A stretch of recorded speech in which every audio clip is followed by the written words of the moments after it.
రేపు వరలక్ష్మి వ్రతం కదా, అమ్మవారికి పూజ కోసం అయితే నేను ఫ్రూట్స్ అయితే తీసుకొచ్చానండి. ఇంకా తెచ్చిన ఫ్రూట్స్ అన్నీ కూడా ఒక పళ్ళెంలోనే ఉంచుకుంటున్నాను.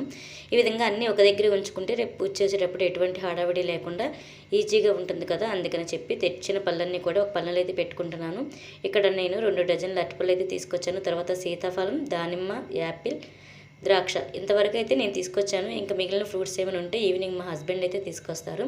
ఇంకా తర్వాత 2 కొబ్బరికాయలు అయితే తీసుకున్నాను. ఒకటి కలసం మీదకి, ఇంకోటి అమ్మవారికి కొట్టడానికి. ఇంకా తర్వాత అమ్మవారికి చీర, అలాగే గాజులు అవన్నీ కూడా తీసుకున్నాను. ఇవన్నీ కూడా ఒక దగ్గర పెట్టుకుంటున్నాను. ఇంక ఈ చిన్న డబ్బాలో నేను అమ్మవారికి చిట్టి గాజులు, అలాగే గవ్వలు, గులివింద గింజలు అన్నీ ఉంటాయి కదా, అవన్నీ కూడా ఈ బాక్స్లో అయితే పెట్టుకుంటాను. తర్వాత అమ్మవారి దగ్గర పెట్టడానికి కొత్తవి 20 రూపీస్, అలాగే 10 రూపీస్ నోట్స్ తీసుకున్నాను. ఇంకా తర్వాత వచ్చేసి పువ్వులు అవన్నీ కూడా సిద్ధం చేసుకున్నాను. ఇంకా పూజా సామాగ్రి అయితే చాలా టైం పెట్టిందండి తోమడానికి. ఇవన్నీ కూడా రేపు పూజకు ఉపయోగిస్తాను కాబట్టి ముందుగానే తోముకున్నాను. వీడియో నచ్చితే లైక్ చేయండి. Thank you for watching.